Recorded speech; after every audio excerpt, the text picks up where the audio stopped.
رحمۃ اللہ نحمدہ ونصلی علی رسولہ الکریم اما بعد فاعوذ باللہ من الشیطان الرجیم بسم اللہ الرحمن الرحیم رب اشرح لی صدری ویسر لی امری واحلل عقدۃ من لسانی یفقہوا قولی۔ جنت کے بیان میں ہم پڑھ رہے تھے کہ وہ لوگ جو جنت میں جانے والے ہیں یعنی جن کے اعمال ایسے ہوں، اور اس میں آج سیکنڈ ٹاپک ہم نے کرنا ہے، یعنی وہی ٹاپک ہے اس کا سیکنڈ لیکچر کرنا ہے، مسئلہ نمبر 343 سے اور صفحہ نمبر 166 ہے۔ مسئلہ ہے وضو کے بعد 2 رکعت نفل یعنی تحیۃ الوضو باقاعدگی سے ادا کرنے والا شخص جنت میں جائے گا۔ ٹھیک ہے، باقاعدگی آ رہا ہے، بعض اوقات ہم وضو کرتے ہیں اس کے 2 نفل پڑھ لیتے ہیں لیکن کبھی چھوٹ بھی جاتے ہیں۔ حدیث دیکھتے ہیں، ان ابی ہریرہ رضی اللہ عنہ قال قال رسول اللہ صلی اللہ علیہ وسلم لبلال صلاۃ الغداۃ یا بلال حدثنی بارجع عمل عملتہ عندک فی الاسلام منفعۃ فانی سمعت اللیلۃ خشفا نعلیک بین یدی فی الجنۃ۔ ابو ہریرہ رضی اللہ عنہ کہتے ہیں کہ رسول اللہ صلی اللہ علیہ وسلم نے ایک روز نماز فجر کے بعد بلال رضی اللہ عنہ سے پوچھا، اے بلال، اسلام لانے کے بعد تمہارا وہ کون سا عمل ہے جس پر تمہیں بخشش کی زیادہ امید ہے، کیونکہ آج رات میں نے جنت میں اپنے آگے آگے تمہارے چلنے کی آواز سنی ہے۔ قال بلال ما عملت عملا فی الاسلام ارجع عندی منفعۃ من انی لا اتطہر طہورا تاما فی ساعۃ من لیل ولا نہار الا صلیت بذلک الطہور ما کتب اللہ لی ان اصلی، متفق علیہ۔ تو بلال رضی اللہ عنہ نے آگے سے عرض کیا کہ میں اس سے زیادہ امید افزا عمل تو کوئی نہیں پاتا کہ دن یا رات میں جب بھی وضو کرتا ہوں تو جتنی اللہ تعالیٰ کو منظور ہو نماز پڑھ لیتا ہوں۔ اسے بخاری اور مسلم نے روایت کیا ہے، اور یہاں پر مراد فرض نماز نہیں ہے بلکہ وضو کے بعد پڑھے جانے والے نوافل ہیں، تحیۃ الوضو ہیں، اور انہوں نے کہا کہ جتنی توفیق ہو یعنی اللہ کو جتنی منظور ہو اتنی پڑھ لیتا ہوں۔ اور پھر یہ کہ یہ ان کا ایک باقاعدگی سے کیا جانے والا عمل ہے۔ ٹھیک ہے، تو بعض اوقات یہ ہوتا ہے کہ تحیۃ الوضو کے بارے میں ہم سنتے ہیں اور کبھی کبھار پڑھتے بھی ہیں لیکن باقاعدگی نہیں ہوتی۔ اس میں آپ یہ کر سکتے ہیں کہ جیسے فرض نماز میں تو کسی دوسری نماز کی نیت نہیں کی جا سکتی، لیکن ہر نماز سے پہلے جو ہم نماز پڑھتے ہیں یعنی سنتے ہیں، نوافل جو پڑھے جاتے ہیں، اس میں آپ نیت شامل کر سکتے ہیں کہ یہ تحیۃ المسجد ہے یا تحیۃ الوضو، اور اسی طرح فرض نماز سے پہلے نماز پڑھی جو جاری ہے وہ نیتیں شامل کی جا سکتی ہیں۔ یا پھر اگر کوئی اس کو بالکل اسی طرح اپنا لے جیسے بلال رضی اللہ عنہ کرتے تھے تو سبحان اللہ، یہ بھی جنت میں جانے والا ایک فعل ہے، کیونکہ نبی صلی اللہ علیہ وسلم نے بلال رضی اللہ عنہ کے قدموں کی آواز آگے سنی، تو آگے کا مطلب یہ ہے کہ وہ سواری کے کو تھامے میں ہوں گے اور آگے ہوں گے۔ مسئلہ 344 ہے نماز روزے کی پابند پاک باز اور شوہر کی اطاعت گزار خواتین جنت میں جائیں گی۔ ان ابی ہریرہ رضی اللہ عنہ قال قال رسول اللہ صلی اللہ علیہ وآلہ وسلم اذا صلت المرأة خمسها وصامت شهرها وحسنت فرجها واطاعت زوجها قیل لها ادخلی الجنة من ای ابواب الجنة شئت، رواہ ابن حبان، صحیح حدیث ہے۔ ابو ہریرہ رضی اللہ عنہ کہتے ہیں رسول اللہ صلی اللہ علیہ وسلم نے فرمایا، جو عورت 5 نمازیں ادا کرے، رمضان کے روزے رکھے، اپنی شرمگاہ کی حفاظت کرے اور اپنے شوہر کی اطاعت کرے، قیامت کے روز اسے کہا جائے گا جنت کے 8 دروازوں میں سے جس سے چاہو داخل ہو جاؤ۔ اسے ابن حبان نے روایت کیا ہے۔ اس میں ایک جو بات اہم ہے وہ یہ ہے کہ پہلے تو فرائض بتائے جا رہے ہیں نا، اور شرمگاہ کی حفاظت یعنی باحیا ہے، اور اس کے علاوہ شوہر کی اطاعت، لیکن یاد رکھیے شوہر کی اطاعت وہ اطاعت ہے جو کہ اللہ اور اس کے رسول کی اطاعت کے اندر ہو۔ ٹھیک ہے، جیسے ماں باپ کے لیے بھی یہی ہے نا کہ جب تک کہ وہ آپ کو وہ حکم دیں جو اللہ کی اطاعت کے اندر ہو تو اس کو بجا لایا جائے گا، لیکن اگر وہ اس کے علاوہ کوئی حکم دیں نعوذ باللہ شرک کرنے کا یا کچھ بھی، یا غیر اللہ کی اطاعت کا، یا کوئی ایسا حکم جس میں اللہ کی اطاعت نہیں بلکہ نافرمانی پائی جاتی ہو، اللہ کے حکم کی نافرمانی پائی جاتی ہو، تو پھر اس کو نہیں کیا جائے گا۔ ٹھیک ہے، تو بالکل اسی طرح شوہر جب تک کہ اللہ اور اس کے رسول کی اطاعت کے اندر جو بھی احکامات دے گا وہ عورت وہ بجا لائے، لیکن اس کے علاوہ اگر کوئی ایسی بات کرتا ہے جو کہ اللہ اور اس کے رسول کی اطاعت کے باہر ہیں بلکہ اللہ اور اس کے رسول کی نافرمانی ہے، تو پھر ان احکامات کو ماننا بیوی پر لازم نہیں ہے، بلکہ گناہ ہوگا پھر اس کو، ٹھیک ہے، یعنی وہ یہ نہیں کہہ سکتی کہ میرا شوہر مجھے کہہ رہا تھا تو میں اس کی اطاعت کر رہی تھی۔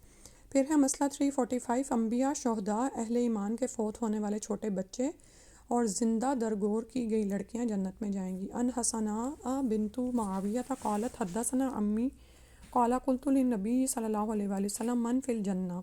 حسنہ بنت معاویہ رضی اللہ عنہ کہتی ہیں ہم سے میرے چچا نے یہ حدیث بیان کی، امی میرے چچا کہتے ہیں اس کو، کہ میں نے نبی اکرم صلی اللہ علیہ وسلم سے دریافت کیا جنت میں کون کون جائے گا؟ قال النبی فی الجنۃ والشہید فی الجنۃ والمولود فی الجنۃ والوعید فی الجنۃ، رواہ ابو داود۔ نبی صلی اللہ علیہ وسلم نے ارشاد فرمایا نبی جنت میں جائے گا، شہید جنت میں جائے گا، نومولود یعنی نیا پیدا ہونے والا جو بچہ ہے وہ جنت میں جائے گا، اور زندہ درگور کی گئی لڑکی جنت میں جائے گی۔ اسے ابو داود نے روایت کیا ہے۔ پھر ہے مسئلہ 346، اللہ کی راہ میں جہاد کرنے والے جنت میں جائیں گے۔ ان معاذ ابن جبل رضی اللہ عنہ عن نبی صلی اللہ علیہ وسلم قال من قاتل فی سبیل اللہ من رجل مسلم فواق ناقۃ وجبت لہ الجنۃ، رواہ ترمذی۔ صحیح حدیث ہے، معاذ بن جبل رضی اللہ عنہ سے روایت ہے کہ نبی اکرم صلی اللہ علیہ وسلم نے فرمایا جس مسلمان آدمی نے اللہ کی راہ میں اتنی دیر قتال کیا جتنی دیر اونٹنی کا دودھ دہنے میں لگتی ہے، اس پر جنت واجب ہو گئی ہے۔ سبحان اللہ۔ اور اسے ترمذی نے روایت کیا ہے، کیونکہ آپ یہ دیکھیں کہ جتنی دیر بندہ جہاد کرتا ہے اس سے پہلے بھی تو بہت عمل شامل ہوتا ہے نا، کہ وہ گھر سے نیت کر کے تیاری کر کے اپنے آپ کو دین پر استقامت ظاہر کرتے ہوئے اللہ کی راہ میں نکلتا ہے، تو وہ اس کے بعد جنگ کے میدان میں تو جو وقت وہ لگاتا ہے سو لگاتا ہے، تو یہ سارا جو ہے پھر کیا اس کے لیے جنت واجب ہو جاتی ہے۔ مسئلہ 347 ہے، متقی اور اچھے اخلاق والے لوگ جنت میں جائیں گے۔ ان ابی ہریرہ رضی اللہ عنہ قال سئل رسول اللہ صلی اللہ علیہ وسلم ان اکثر ما يدخل الناس الجنۃ قال تقوی اللہ و حسن الخلق۔ ابو ہریرہ رضی اللہ عنہ کہتے ہیں کہ رسول اللہ صلی اللہ علیہ وسلم سے دریافت کیا گیا کون سا عمل سب سے زیادہ لوگوں کے جنت میں جانے کا سبب بنے گا؟ آپ صلی اللہ علیہ وسلم نے ارشاد فرمایا تقوی اور اچھا اخلاق، یعنی اللہ تعالیٰ کا ڈر رکھنا، ڈر ان دا سینس کہ اللہ کی رضا کے کام کرنا اور اس کی ناراضگی کے کاموں سے بچنا، اور اچھا اخلاق یعنی لوگوں سے اچھا معاملہ کرنا۔ وسئل عن اکثر ما يدخل الناس النار قال الفم والفرج، رواہ ترمذی۔ پھر آپ صلی اللہ علیہ وسلم سے عرض کیا گیا کون سا عمل سب سے زیادہ لوگوں کے آگ میں جانے کا باعث بنے گا؟ آپ صلی اللہ علیہ وسلم نے ارشاد فرمایا منہ اور شرمگاہ۔ اسے ترمذی نے روایت کیا ہے، یعنی وہ دونوں چیزیں ہیں جن کی حفاظت نہ کرنا نعوذ باللہ انسان کو جہنم میں لے جائے گا، اللہ ہم پر رحم فرمائے۔ یتیم کی کفالت کرنے والا جنت میں جائے گا۔ ان ابی ہریرہ رضی اللہ عنہ قال قال رسول اللہ صلی اللہ علیہ وسلم کافل الیتیم لہ او لغیرہ انا وہو کہاتین فی الجنۃ واشار مالک بسبابۃ والوسطی، رواہ مسلم۔ ابو ہریرہ رضی اللہ عنہ کہتے ہیں رسول اللہ صلی اللہ علیہ وسلم نے فرمایا یتیم کی کفالت کرنے والا، خواہ یتیم اس کا رشتہ دار ہو یا کوئی اور ہو، وہ اور میں جنت میں ان دو انگلیوں کی طرح ساتھ ساتھ ہوں گے۔ امام مالک رحمہ اللہ نے انگشت شہادت اور درمیانی انگلی سے اشارہ کر کے بتایا کہ اس طرح دونوں اکٹھے ہوں گے۔ اسے مسلم نے روایت کیا ہے۔ تو آپ یہ دیکھیں کہ نبی جو ہے وہ اوپر ہم نے پڑھا کہ وہ جنت میں جائے گا، تو پھر اس کے ساتھ جو شخص دنیا میں یتیم کی کفالت کرے وہ بھی نبی کے ساتھ ہوگا، بالکل ساتھ ساتھ، اور وہ جنت میں جائیں گے۔ حج مبرور ادا کرنے والا حاجی جنت میں جائے گا۔ نبی ہریرہ رضی اللہ عنہ قال قال رسول اللہ صلی اللہ علیہ وسلم العمرۃ الی العمرۃ کفارۃ لما بینہما والحج المبرور لیس لہ جزاء الا الجنۃ، متفق علیہ۔ روایت ہے، ابو ہریرہ رضی اللہ عنہ سے روایت ہے کہ رسول اللہ صلی اللہ علیہ وآلہ وسلم نے فرمایا عمرہ ان تمام گناہوں کا کفارہ ہے جو موجودہ اور گزشتہ عمرہ کے درمیان سرزد ہوئے ہوں، اور حج مبرور کا بدلہ تو جنت ہی ہے۔ اسے بخاری اور مسلم نے روایت کیا ہے۔ تو پے در پے جب کوئی شخص عمرہ کرتا ہے تو اس کو یہ پھر بشارت یاد رکھنی چاہیے کہ سبحان اللہ، جس طرح سے ایک نماز دوسری نماز تک گناہوں کا کفارہ بن جاتی ہے، صغیرہ گناہوں کا، تو اسی طرح عمرہ کے لیے فرمایا کہ ایک عمرہ دوسرے عمرے تک گناہوں کا کفارہ بن جاتا ہے، اور مبرور یعنی نیکیوں والے حج کا بدلہ تو جنت ہی ہے۔ یعنی حج جو ہے وہ مسلسل ایک ایسا سفر ہے کہ جس میں انسان کو نیکی ہی کی تلاش میں رہنا چاہیے، اور جیسے ابھی پیچھے آیا کہ تقویٰ اور اللہ کا تقویٰ اختیار کرنا اور لوگوں کے ساتھ حسن سلوک کرنا، اور یہ دونوں چیزیں بھی اس کو حج میں یعنی لازم پکڑنی چاہیے، کیونکہ آپ یہ دیکھیں کہ وہاں پر نہ صرف آپ کا معاملہ اللہ تعالیٰ کے ساتھ چل رہا ہوتا ہے، بلکہ اتنے لوگ آئے ہوتے ہیں ان کے ساتھ بھی آپ کا ایک معاملہ چل رہا ہے، تو مبرور یعنی نیکیوں والا حج ہو، اللہ تعالیٰ توفیق دے۔ مسجد بنانے والا جنت میں جائے گا۔ ان عثمان ابن عفان رضی اللہ عنہ قال سمعت رسول اللہ صلی اللہ علیہ وسلم یقول من بنا مسجدا للہ بنى اللہ لہ فی الجنۃ مثلہ رواہ مسلم۔ عثمان بن عفان رضی اللہ عنہ کہتے ہیں کہ میں نے رسول اللہ صلی اللہ علیہ وسلم کو فرماتے ہوئے سنا ہے، جس نے اللہ کے لیے مسجد بنائی اللہ تعالیٰ اس کے لیے اسی طرح کا گھر جنت میں بنائے گا۔ اسے مسلم نے روایت کیا ہے۔ تو سبحان اللہ، یہ حدیث پڑھ کے پھر خیال آتا ہے کہ مال ہو تو انسان، لیکن آپ یہ دیکھیں کہ جن کی نیتیں ہوتی ہیں اللہ تعالیٰ ان کو نیتوں کا بھی ثواب دیتے ہیں، کیونکہ ہر ایک کے پاس مال نہیں ہوتا کہ وہ پوری مسجد کھڑی کر دے، اور لیکن بعض اوقات آپ یہ دیکھیں کہ مال ہونے کے باوجود بھی لوگوں کا دل نہیں ہوتا کہ اللہ کی راہ میں اتنا لگایا جائے۔ تو یہ حدیث بہت بڑی بشارت ہے کہ جو شخص اللہ کے لیے کوئی گھر بنائے، مسجد بنائے زمین پر، اللہ تعالیٰ اس کے لیے اسی طرح کا گھر جنت میں بنائے گا۔ اور ہمارے لیے بھی خوشخبری ہے کہ اس کا حصہ ہم اس طرح بھی بن سکتے ہیں کہ اگر ہم پوری مسجد کی تعمیر نہ کر سکیں تو مسجد کی تعمیر میں جس حد تک ہم حصہ لے سکیں ضرور لیں۔ مسئلہ 351 ہے، شرمگاہ اور زبان کی حفاظت کرنے والے جنت میں جائیں گے۔ عن سہل بن سعد رضی اللہ عنہ عن رسول اللہ صلی اللہ علیہ وسلم قال من یضمن لی ما بین لحییہ وما بین رجلیہ اضمن لہ الجنہ، رواہ البخاری۔ سہل بن سعد رضی اللہ عنہ کہتے ہیں کہ رسول اللہ صلی اللہ علیہ وسلم نے فرمایا، جو شخص مجھے ضمانت دے اس چیز کی جو دو جبڑوں کے درمیان ہے،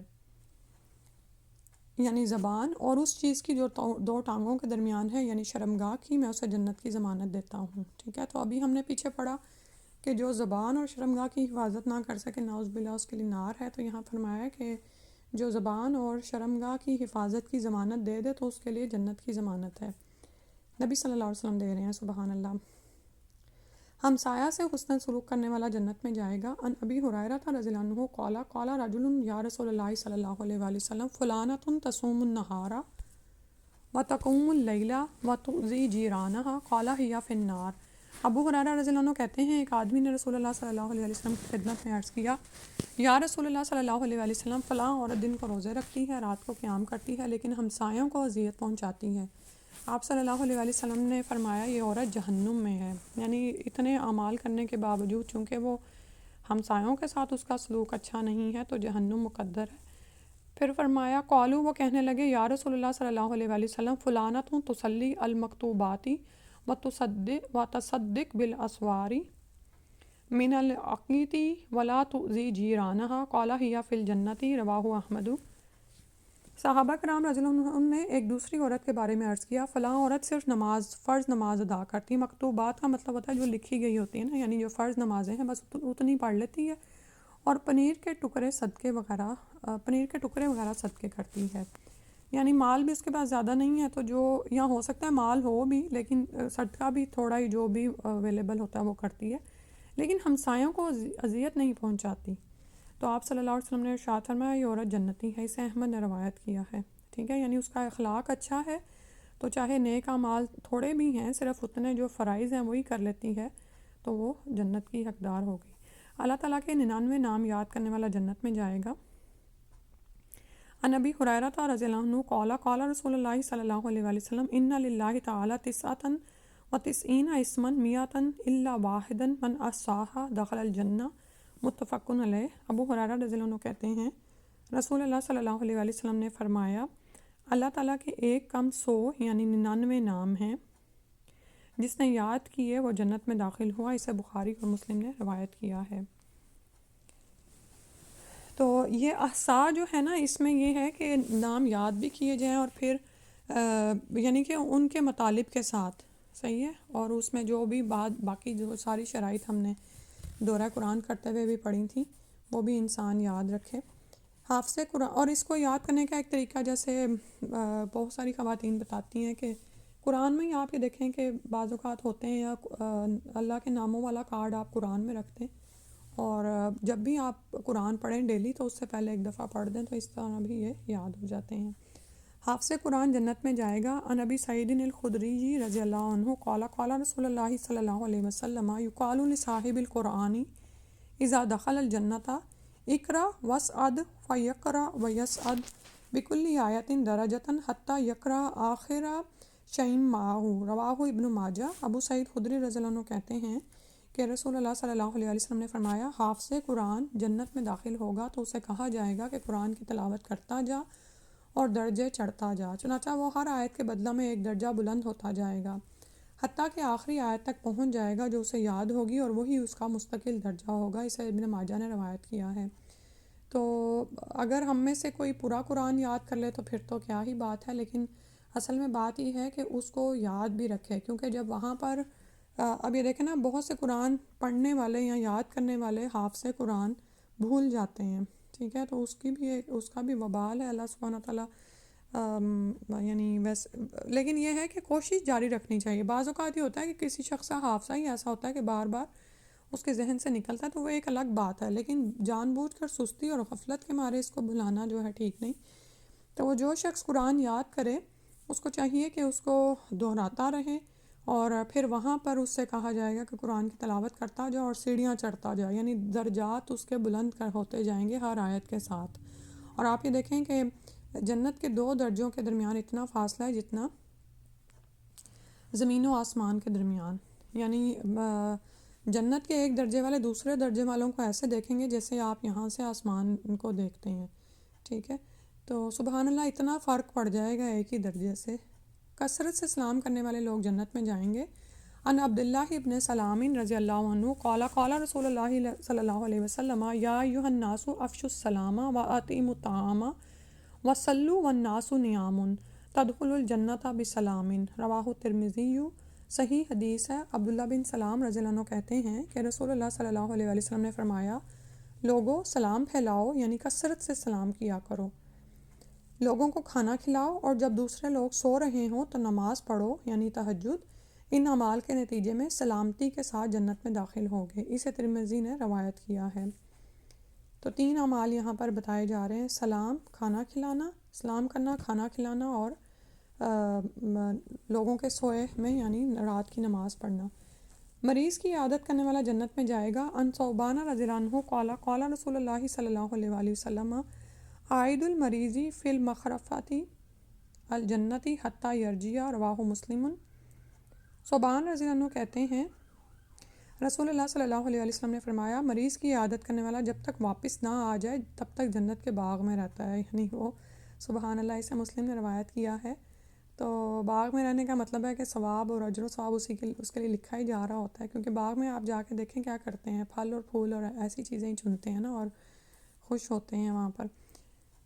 تو کتنی بڑی فضیلت ہے کہ جب آپ مریض کی عیادت کرنے جاتے ہیں تو اللہ تعالیٰ آپ کو یہ عطا کرتے ہیں۔ اللہ تعالیٰ کی رضا کے لیے دین کا علم سیکھنے والا جنت میں جائے گا۔ ان ابی ہریرہ رضی اللہ عنہ ان النبی صلی اللہ علیہ وسلم قال من سلک طریقا یلتمس فیہ علما سہل اللہ بہ طریقا الی الجنۃ، رواہ مسلم۔ ابو ہریرہ رضی اللہ عنہ سے روایت ہے کہ نبی اکرم صلی اللہ علیہ وآلہ وسلم نے فرمایا، جو شخص علم دین حاصل کرنے کے لیے راستہ طے کرے، نکلے یعنی گھر سے اور کچھ سفر کرے، اللہ تعالیٰ اس کے لیے جنت کا راستہ طے کرنا آسان فرما دیتے ہیں۔ اسے مسلم نے روایت کیا ہے۔ تو علم سیکھنے کو انسان کبھی بھی اپنے لیے بوجھ نہ سمجھے، کیونکہ جتنا بھی آپ علم حاصل کرتے ہیں اتنا ہی آپ اپنی آخرت میں جنت کے سفر کو آسان کر رہے ہوتے ہیں۔ یہ اتنا ہی آج پڑھتے ہیں اس میں جنت کا بیان میں۔ آگے آپ کے ساتھ نا جہنم کا بیان کے کچھ پیجز شیئر کیے میں، اور یہ شروع ہو رہا ہے صفحہ نمبر 36 سے۔ ٹاپک ہے اپنے اہل و عیال کو جہنم کی آگ سے بچاؤ۔ قرآن مجید میں اللہ تعالیٰ نے ارشاد فرمایا ہے، یا ایھا الذین آمنوا قوا انفسکم واہلیکم نارا وقودھا الناس والحجارۃ علیہا ملائکۃ غلاظ شداد لا یعصون اللہ ما امرہم ویفعلون ما یؤمرون۔ اے لوگو جو ایمان لائے ہو، بچاؤ اپنے آپ کو اور اپنے اہل و عیال کو آگ سے جس کا ایندھن انسان اور پتھر ہیں، جس پر تند خو اور سخت گیر فرشتے مقرر ہیں۔ اللہ تعالیٰ انہیں جو بھی حکم دیتا ہے اس کی نافرمانی نہیں کرتے، بلکہ جو حکم دیتے ہیں وہ بجا لاتے ہیں۔ سورہ تحریم کی آیت نمبر 6 سے لیا گیا ہے۔ اس آیت مبارکہ میں اللہ تعالیٰ نے 2 باتوں کا واضح الفاظ میں حکم دیا ہے: اپنے آپ کو جہنم کی آگ سے بچاؤ، اپنے اہل و عیال کو جہنم کی آگ سے بچاؤ۔ ٹھیک ہے، تو صرف اپنے آپ کو کی حفاظت کرنا اور دین کے حکموں پر عمل کرنا کافی نہیں ہے، بلکہ اللہ سبحانہ و تعالیٰ نے یہاں پر فرمایا قُوا انفسکم واہلیکم نارا، اور پھر ڈرایا گیا ہے آگ سے کہ وہ آگ کیسی ہے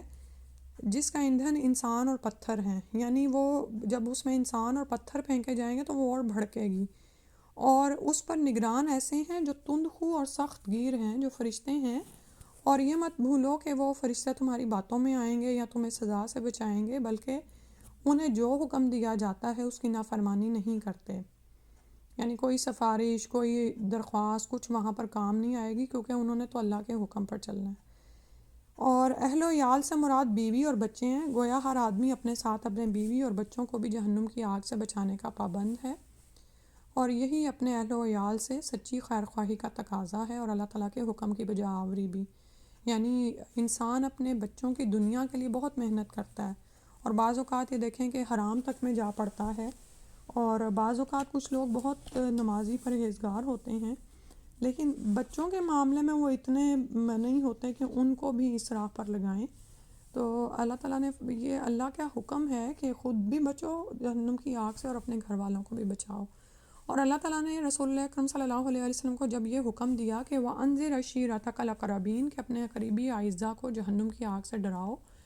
تو آپ صلی اللہ علیہ وسلم نے اپنے کنبے اور قبیلے والوں کو بلایا، انہیں جہنم کی آگ سے ڈرایا، اور آخر میں اپنی بیٹی فاطمہ رضی اللہ عنہا کا نام لے کر فرمایا یا فاطمۃ انقذی نفسک من النار فإنی لا املک لکم من اللہ شیئا، کہ اے فاطمہ اپنے آپ کو جہنم کی آگ سے بچاؤ، اللہ کے مقابلے میں قیامت کے روز میں تمہارے کسی کام نہیں آؤں گا۔ یعنی اپنی ہی بیٹی کو کہہ رہے ہیں کہ میری نسبت بھی تمہیں کوئی فائدہ نہیں دے گی، کہ تم یہ نہ سوچنا کہ تم نبی کی بیٹی ہو، پیغمبر کی بیٹی ہو تو بچا لی جاؤ گی۔ یہ مسلم کی روایت ہے۔ اپنے عزیز و اقارب اور کنبے قبیلے والوں کو جہنم کی آگ سے ڈرانے کے بعد اپنی بیٹی کو جہنم کی آگ سے ڈرا کر آپ صلی اللہ علیہ وسلم نے تمام مسلمانوں کو خبردار فرما دیا کہ اپنی اولاد کو جہنم کی آگ سے بچانا بھی والدین کے فرائض میں سے ایک فریضہ ہے، یعنی یہ ہم پر فرض ہے۔ ایک حدیث شریف میں ارشاد نبوی صلی اللہ علیہ وسلم ہے کہ ہر بچہ فطرت اسلام پر پیدا ہوتا ہے، اس کے والدین اسے یہودی، عیسائی یا آتش پرست بنا دیتے ہیں، بخاری کی روایت ہے۔ تو عام اصول یہی ہے کہ والدین ہی اولاد کو یا تو جنت کی راہ پر ڈالتے ہیں یا جہنم کی راہ پر، کیونکہ بچہ تو دیکھیں اسپنج کی طرح ہوتا ہے، اور اسپیشلی اس کے جو بچپن کے سال ہوتے ہیں 5، اور پھر اس کے بعد بھی تو جو کچھ وہ ارد گرد اپنے ماحول میں ہوتے دیکھتا ہے وہ ویسا ہی بنتا چلا جاتا ہے۔ اللہ تعالیٰ نے قرآن مجید میں انسان کی بہت سی کمزوریوں کا ذکر فرمایا ہے، مثلاً انسان بڑا ظالم اور ناشکرا ہے، انسان بڑا جلد باز ہے وغیرہ، اور دیگر کمزوریوں کی طرح ایک کمزوری اللہ تعالیٰ نے یہ بھی بیان فرمائی کہ انسان جلد حاصل ہونے والے فائدوں کو زیادہ اہمیت دیتا ہے، وہ خواہ وہ عارضی یعنی ٹیمپرری اور قلیل یعنی کم ہی کیوں نہ ہو، جبکہ دیر سے حاصل ہونے فائدے کو نظر انداز کر دیتا ہے، خواہ وہ ہمیشہ رہنے والے اور بہت زیادہ ہی کیوں نہ ہوں۔ ارشاد باری تعالیٰ ہے ان ہؤلاء یحبون العاجلۃ ویذرون وراءہم یوما ثقیلا، کہ بے شک یہ لوگ جلدی حاصل ہونے والی چیز یعنی دنیا سے محبت کرتے ہیں اور آگے آنے والے بھاری دن کو نظر انداز کر دیتے ہیں۔ یہ انسان کی اسی فطری کمزوری کا نتیجہ ہے کہ بیشتر والدین اپنی اولاد کو دنیا کی عارضی زندگی میں اعلیٰ مناصب یعنی اعلیٰ مقامات، باعزت اور باوقار مقام دلوانے کے لیے اعلیٰ سے اعلیٰ تعلیم دلوانے کا اہتمام کرتے ہیں، خواہ اس کے لیے انہیں کتنا عرصہ لگے، کتنی دولت خرچ کرنی پڑے اور کتنی تکلیفیں اور مصیبتیں برداشت کرنی پڑیں، جبکہ بہت ہی قلیل والدین ایسے ہیں جو اپنی اولاد کو آخرت کی ابدی زندگی میں اعلیٰ مناصب، باعزت اور پروقار مقام دلوانے کے لیے دینی تعلیم دلوانے کا اہتمام کرتے ہیں، جس کا حصول دنیاوی تعلیم کا مقابلے میں آسان بھی ہے اور دینی اور دنیاوی دونوں اعتبار سے والدین کے لیے نفع بخش بھی ہے۔ ٹھیک ہے، تو یہ ایک عام جو ہے نا وہ دنیا دار کی سوچ ہے، اور کثیر تعداد ایسے ہی والدین کی ہے۔ اللہ سبحانہ و تعالیٰ ہمیں ہدایت عطا فرمائے اور ہم اپنے بچوں کو آخرت کی کامیابیوں پر لگائیں اور اسی سلسلے میں اپنی محنتیں جاری رکھیں، اپنا مال لگائیں، اپنے اوقات کو صرف کریں، کیونکہ آپ یہ دیکھیں کہ وہ دنیاوی مرتبے جن کی طلب میں انسان رہتا ہے اور اپنے بچوں کے لیے بھی انہی کی خواہش کرتا ہے، تو آگے انہوں نے لکھا ہے کہ دنیاوی تعلیم حاصل کرنے والے بیشتر بچے عملی زندگی میں اپنے والدین کے باغی اور خود سر ثابت ہوتے ہیں، کیونکہ آپ نے ان کو دنیا پرستی تو بنا دیا، وہ اسی میں پڑ گئے، اب ان کو کیا پرواہ والدین کون. جبکہ دینی تعلیم حاصل کرنے والے بیشتر بچے اپنے والدین کے فرما بردار اور خدمتگار ثابت ہوتے ہیں. آخرت کے اعتبار سے تو یقیناً وہی اولاد والدین کے لیے نفع بخش ہوگی جو صالح، متقی اور دیندار ہوگی. ان سارے حقائق کو جاننے اور ماننے کے باوجود بلا مبالغہ 99% تعداد ان لوگوں کی ہے جو دنیاوی تعلیم کو دینی تعلیم پر ترجیح دیتے ہیں. ٹھیک ہے، یہ ترجیح دینے کی بات ہو رہی ہے، ادروائز اسلام آپ کو دنیاوی تعلیم حاصل کرنے سے اور دنیا میں بھی اپنا مقام حاصل کرنے سے روکتا نہیں ہے، لیکن ترجیح کس کو دو؟ ابدی زندگی کے فائدوں کو. دنیا تو دراصل اس زندگی کو سنوارنے کے لیے ہے، تو یہاں پر ضروریات لے لو اور وہاں کے لیے جون سی ہے تیاری رکھو. تو انہوں نے ایک مثال سے اس کا وہ دیا ہے کہ انسانی کمزوری کا ایک اور پہلو سے جائزہ لیتے ہیں کہ فرض کیجئے کسی مکان کو آگ لگ جاتی ہے، اس مکان کے سارے مکین گھر سے باہر نکل آتے ہیں، غلطی سے ایک بچہ مکان کے اندر رہ جاتا ہے، تو اندازہ فرمائیے کہ اس صورتحال میں والدین کی بے چینی کی کیا کیفیت ہوگی. دنیا کی کوئی مصروفیت یا مجبوری، مثلاً کاروبار، ملازمت، حادثہ یا بیماری والدین کی توجہ بچے سے ہٹا سکے گی؟ ہرگز نہیں. بچہ جب تک آگ سے بچ کر نکل نہیں آتا، والدین کو پل بھر کے لیے بھی چین نصیب نہیں ہوگا. تو اپنے بچے کو آگ سے بچانے کے لیے والدین کو جان کی بازی تک لگانی پڑے تو وہ بھی لگا دیں گے. لیکن کتنے تعجب کی بات ہے کہ اس عارضی زندگی میں تو ہر شخص کا شعور یہ کام کرتا ہے کہ اسے اپنی اولاد کو ہر قیمت پر آگ سے بچانا چاہیے، لیکن آخرت میں جہنم کی آگ سے اپنی اولاد کو بچانے کا شعور کم ہی لوگوں کو حاصل ہوتا ہے. یعنی وہی بات ہے کہ ہماری آخرت کی طرف سے آنکھیں بند ہیں، اور وہ جو آخرت میں آگ ہے وہ حقیقی ہے دراصل، لیکن اس کا شعور نہیں ہے. سچ فرمایا اللہ تعالیٰ نے، قلیل من عبادی الشکور، کہ میرے بندوں میں سے شکر گزار کم ہی ہوتے ہیں. اور آگے وہ لکھتے ہیں کہ بلا شبہ انسان کی یہ کمزوری اس آزمائش کا حصہ ہے جس کے لیے اسے دنیا میں بھیجا گیا ہے، لیکن عقل مند وہی ہے جو اس آزمائش کا شعور حاصل کر لے. اس آزمائش کا شعور یہی ہے کہ انسان اپنے خالق اور مالک کا حکم بلا چون چرا تسلیم کر لے. اللہ تعالیٰ نے اہل ایمان کو جہنم سے بچنے اور اپنے بیوی بچوں کو جہنم سے بچانے کا حکم دیا ہے، تو ایمان کا تقاضا یہ ہے کہ ہر مسلمان اپنے آپ کو اور اپنے بیوی بچوں کو جہنم کی آگ سے بچانے کے لیے اس اضطراب اور پریشانی سے 69 درجہ زیادہ اضطراب اور پریشانی محسوس کرے جتنی ہر شخص اپنے آپ کو یا اپنے بیوی بچوں کو اس دنیا کی آگ سے بچانے کے لیے محسوس کرتا ہے. اس ذمہ داری کو پورا کرنے کے لیے ہر مسلمان کو 2 باتوں کا اہتمام کرنا چاہیے ہر قیمت پر. پہلا ہے کہ قرآن و حدیث کی تعلیم کا اہتمام. جہالت اور لا علمی خواہ دنیا کے معاملے میں ہو یا دین کے معاملے میں انسان کے نقصان اور خسارے کا باعث بنتی ہے. اللہ تعالیٰ نے قرآن مجید میں ارشاد فرمایا، هل يستوي الذين يعلمون والذين لا يعلمون، یعنی جو لوگ علم رکھتے ہیں اور جو علم نہیں رکھتے دونوں برابر ہو سکتے ہیں؟ ہرگز نہیں. سورہ زمر کی آیت نمبر 9 ہے. تو یہ عام مشاہدے کی بات ہے کہ جو شخص آخرت پر ایمان رکھتا ہے، حشر نشر کے حالات سے واقف ہے، جنت کی ابدی نعمتوں اور جہنم کے عذاب اور عقاب کا علم رکھتا ہے، اس کی زندگی اس شخص کی زندگی سے بالکل مختلف ہوگی جو محض رسمی طور پر آخرت کو مانتا ہے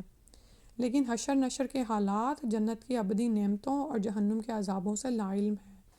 تو کتاب و سنت کا علم رکھنے والے لوگ دوسروں کے مقابلے میں زیادہ راست باز، یعنی سچے، ایماندار، متقی اور قدم قدم پر اللہ تعالیٰ سے ڈرنے والے ہوتے ہیں. اور اسی لیے آپ یہ دیکھیں کہ یہ کتابیں ہم کیوں پڑھتے ہیں؟ تاکہ ہم بار بار نصیحت حاصل کر سکیں. ارشاد ربانی ہے، انما یخشی اللہ من عبادہ العلماء، حقیقت یہ ہے کہ اللہ کے بندوں میں سے صرف علم یعنی قرآن و حدیث رکھنے والے لوگ ہی اس سے ڈرتے ہیں. ظاہر ہے جو اللہ کی معرفت رکھے گا، اس کی قدرت عظمت کو جانے گا، اس دنیا کے نظام کو جانے گا اور اس کی حقیقت کو محسوس کرے گا، وہی پھر رب سے ڈرے گا. بس جو لوگ اپنی اولاد کو دنیاوی تعلیم کی خاطر قرآن و حدیث کی تعلیم سے محروم کر دیتے ہیں، وہ در حقیقت اپنی اولاد کی عاقبت برباد کر کے ان پر ظلم عظیم کرتے ہیں. اور جو لوگ اپنی اولاد کو دنیا کی تعلیم کے ساتھ ساتھ قرآن و حدیث کی تعلیم سے بھی آراستہ کرتے ہیں، وہ نہ صرف اپنی اولاد کی عاقبت سنوار کر ان پر احسان عظیم کرتے ہیں بلکہ خود بھی اللہ تعالیٰ کی عدالت میں سرخرو ہو کر انعام و اکرام کے مستحق ٹھہرتے ہیں۔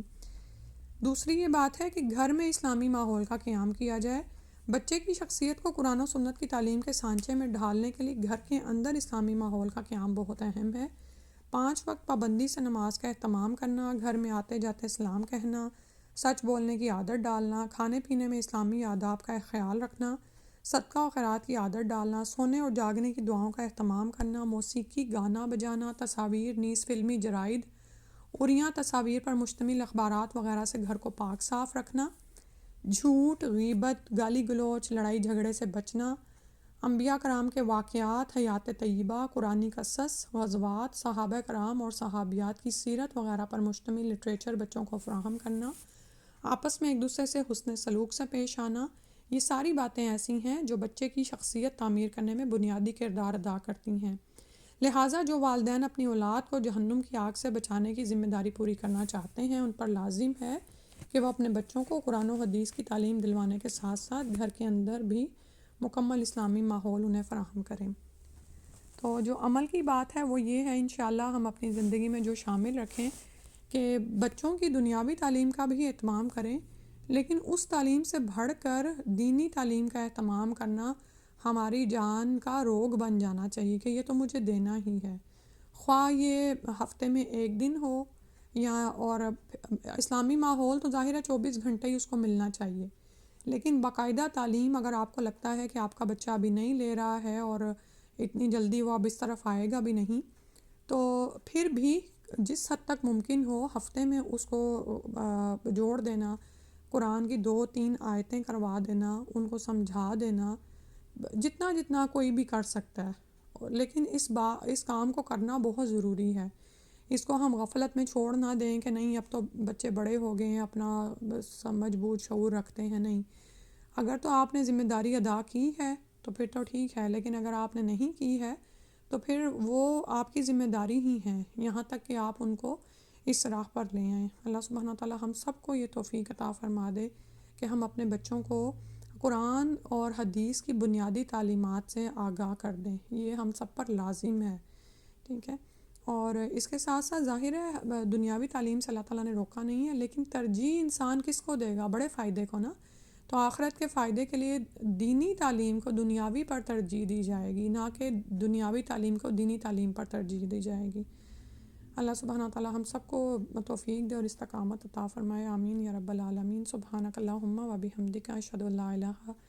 الا انت، استغفرک و اتوب الیک۔ السلام علیکم ورحمۃ اللہ۔